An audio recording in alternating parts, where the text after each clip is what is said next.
Asante sana. Wacha pia mimi nimshukuru Mheshimiwa Rais kwa kuweza kuja na kuwa na kikao kama hiki kwa vijana wetu. Hapa vile umesema tunazungumza vile tunaweza kusaidiana ili vijana wetu pia waweze kuwa na maisha bora.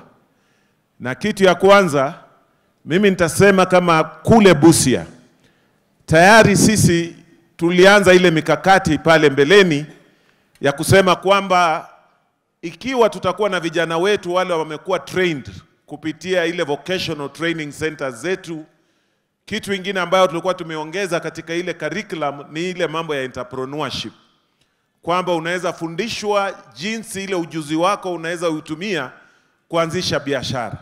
Lakini changamoto kubwa sana sana imekuwa upande wa fedha, na tulikuwa na mipango haswa katika sekta ya kilimo. Tulikuwa na ile mambo ya Agriculture Development Fund, tukawa na mambo ya Cooperative Fund, na tukawa pia na mambo ya Trade Fund.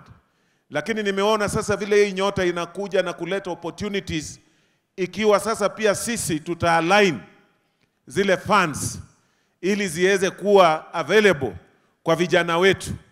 Na kule Busia pia, Mheshimiwa Rais, unakumbuka kwamba pale mbeleni sisi tulikuwa tume-identify areas ambazo tunaweza kufanya enterprise. Tulikuwa tumesema kwamba sisi tunaweza kuwa wakuzaji wakubwa sana katika sekta ya mambo ya kutoa mafuta ya kupika.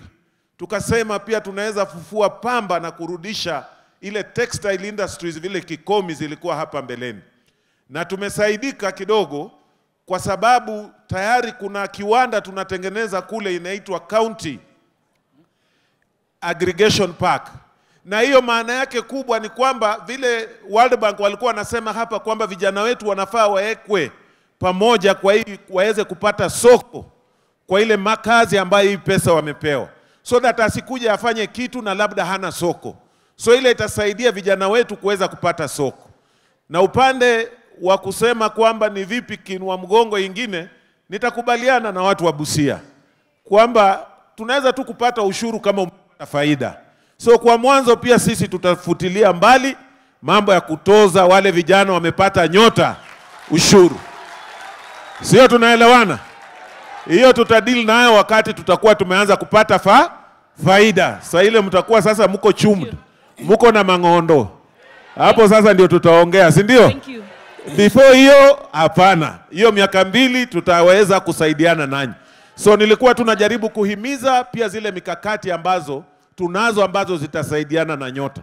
Na nitajaribu tena katika ile revolving fund yetu ya trade kuweka mambo ya youth pale ndani, so that ukipata hii ya nyota tunaweza pia kusaidiana na nyinyi upande ya trade, ile mambo ya youth na ile mambo ya agpo. Asanteni.